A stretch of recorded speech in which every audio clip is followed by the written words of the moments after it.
Hermam TV.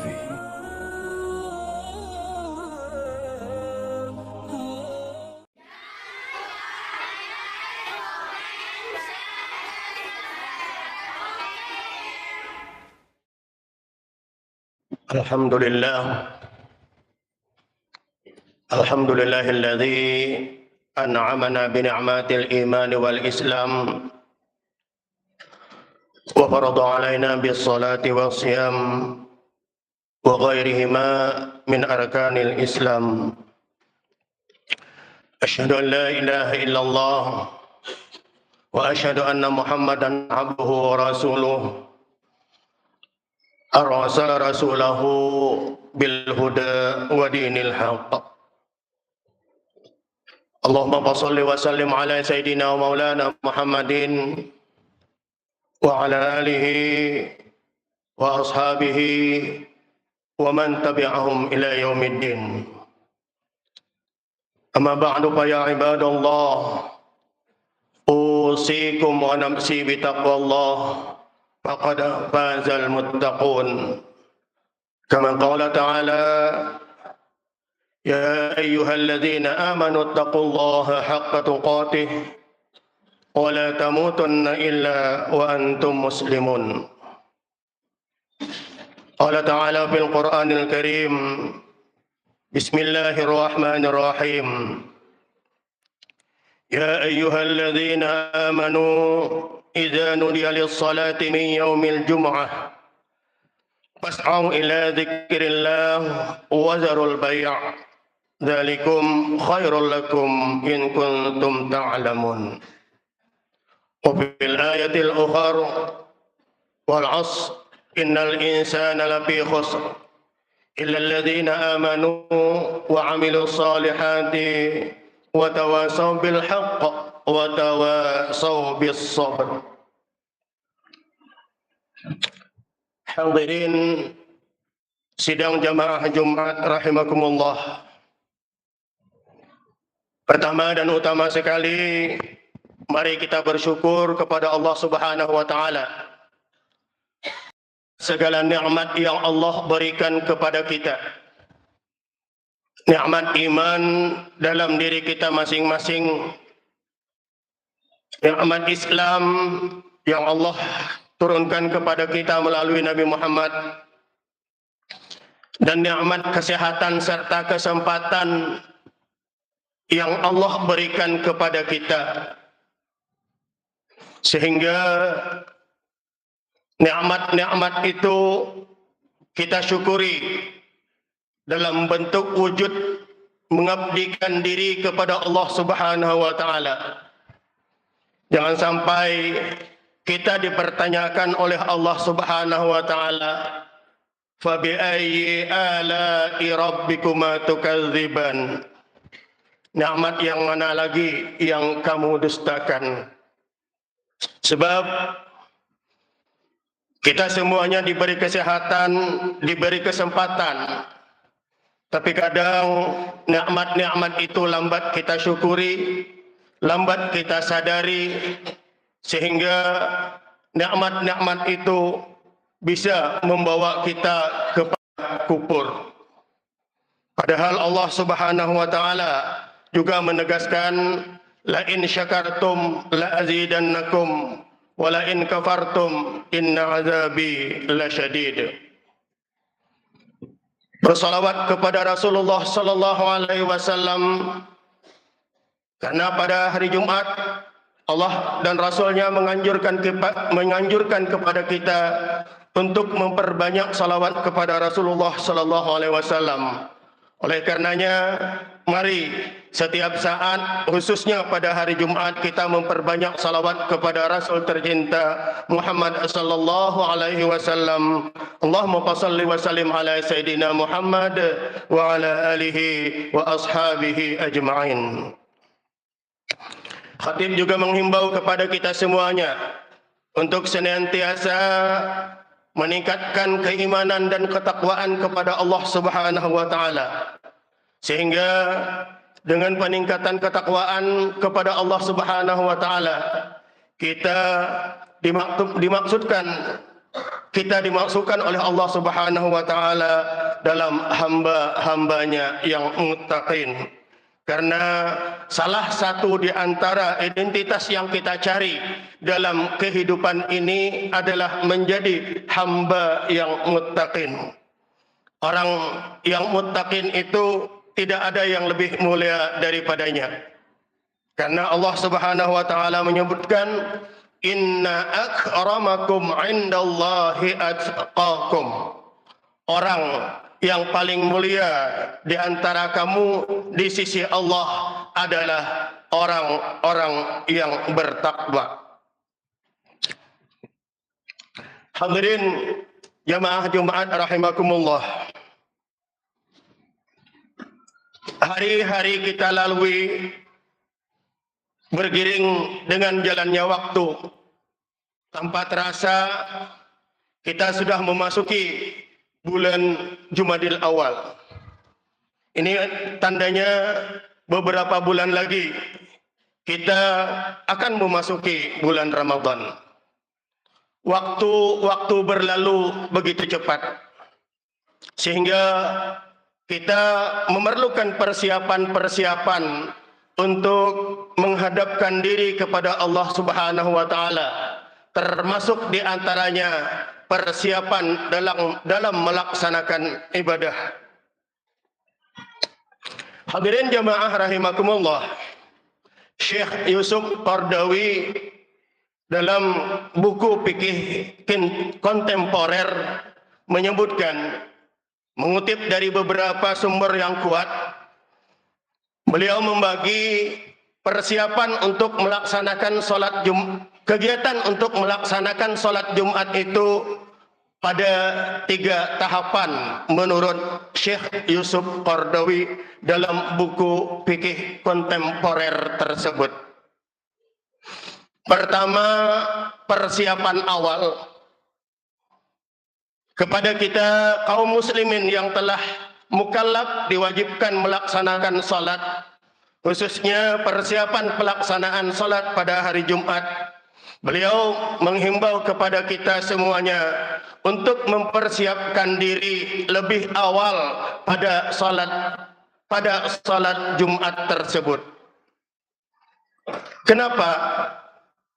Karena hari Jumat adalah Sayyidul Ayyam, hari penghulunya daripada hari-hari yang ada dalam satu minggu. Dan salat Jumat itu adalah dicatat oleh malaikat setiap waktunya, setiap kalinya. Di mana hadis sahih menyebutkan bahwa apabila hari Jumat sampai, maka malaikat-malaikat Allah turun ke masjid-masjid mencatat jamaah kaum muslimin yang akan melaksanakan salat Jumat. Kita jangan bertanya di dalam hati kita berapa banyak malaikat Allah yang akan turun pada hari Jumat, sebab sekian ribu banyaknya Jumat masjid di dalam dunia. Kita nggak usah mempertanyakan itu, karena malaikat Allah itu memang sangat banyak dan tidak bisa kita menghitungnya. Allah menurunkan malaikat-malaikatnya untuk mencatat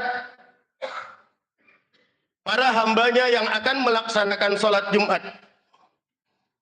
Dan apabila azan dikumandangkan, maka malaikat tersebut masuk ke dalam masjid untuk melaksanakan sholat Jumat secara bersama-sama. Oleh karenanya, khatib menghimbau kepada jamaah, kiranya dalam pelaksanaan mempersiapkan diri untuk melaksanakan sholat Jumat, mari kita bersegera lebih awal untuk hadir ke masjid-masjid di mana dilaksanakannya sholat Jumat tersebut. Sehingga kita tercatat orang yang akan dilaporkan atau disampaikan oleh malaikat kepada Allah, hamba-hamba yang tercatat dalam melaksanakan sholat Jumat. Pertanyaannya, apakah yang datang terlambat tidak tercatat dan tidak sah salatnya? Hanya saja pahalanya berbeda dengan apa yang telah disampaikan oleh hadis tersebut tadi.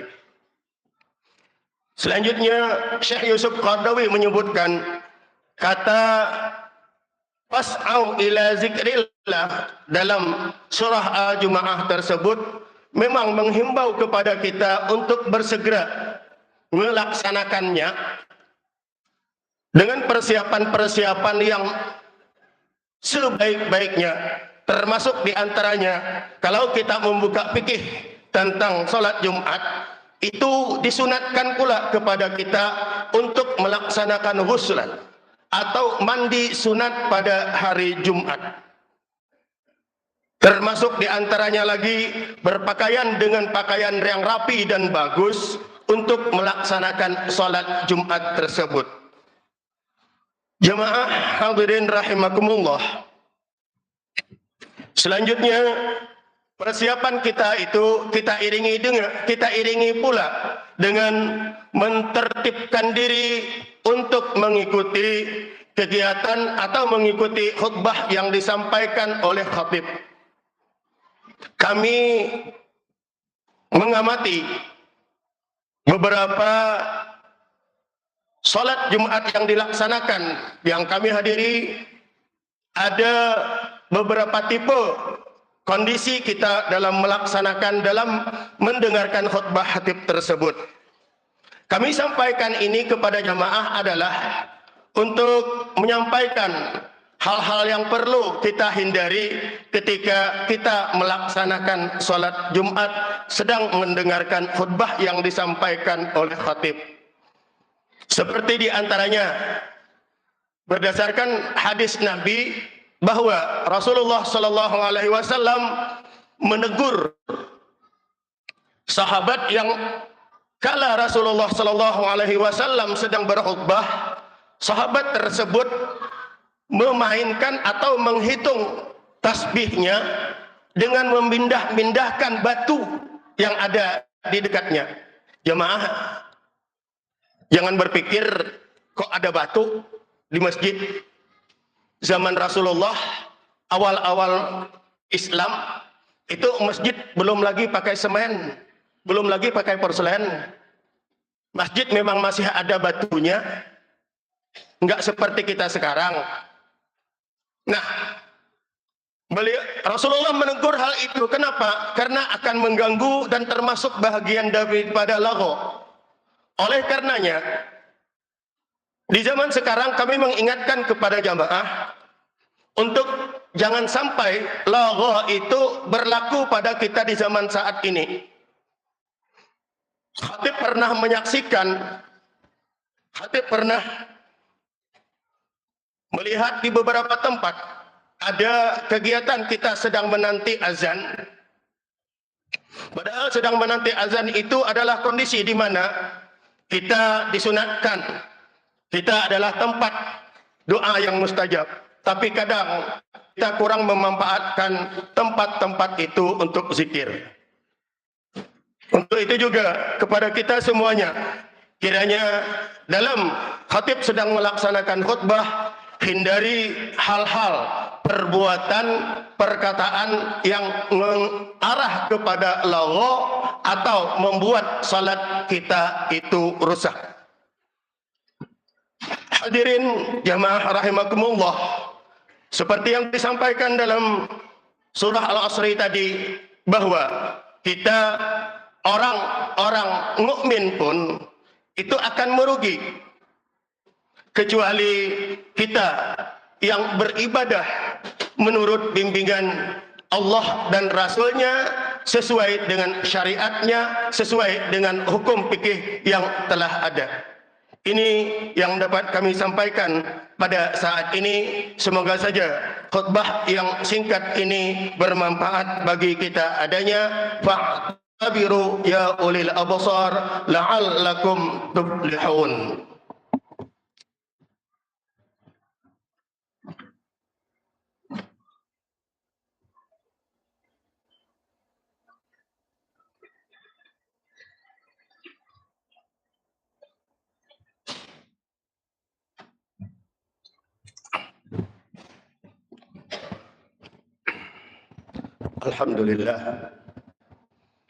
Alhamdulillahilladzi hadana lihadza wa ma kunna linahtadiya laula an hadana Allah.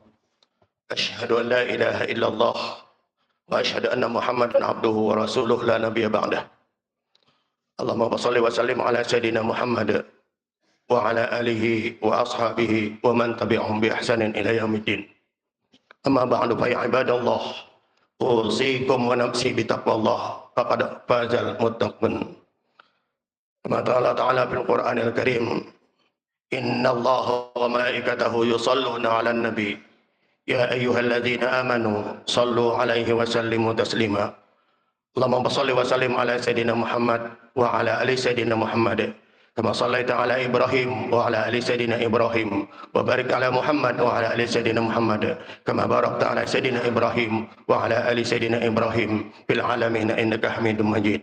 اللهم اغفر للمسلمين والمسلمات والمؤمنين والمؤمنات الأحياء منهم والأموات وتابع بيننا وبينهم بالخيرات وارحم وأنت خير الراحمين. اللهم أرنا الحق حقا وارزقنا اتباعه وأرنا الباطل باطلا وارزقنا اتباعه. اللهم إنا نسألك الهدى والتقى والعفاف والغنى. اللهم ربنا لا تزغ قلوبنا بعد إذ هديتنا وهب لنا من لدنك رحمة إنك أنت الوهاب. ربنا آتنا في الدنيا حسنة وفي الآخرة حسنة وقنا عذاب النار. عباد الله إن الله يأمركم بالعدل والإحسان وإيتاء ذي القربى وينهى عن الفحشاء والمنكر والبغي يعظكم لعلكم تذكرون ولذكر الله أكبر.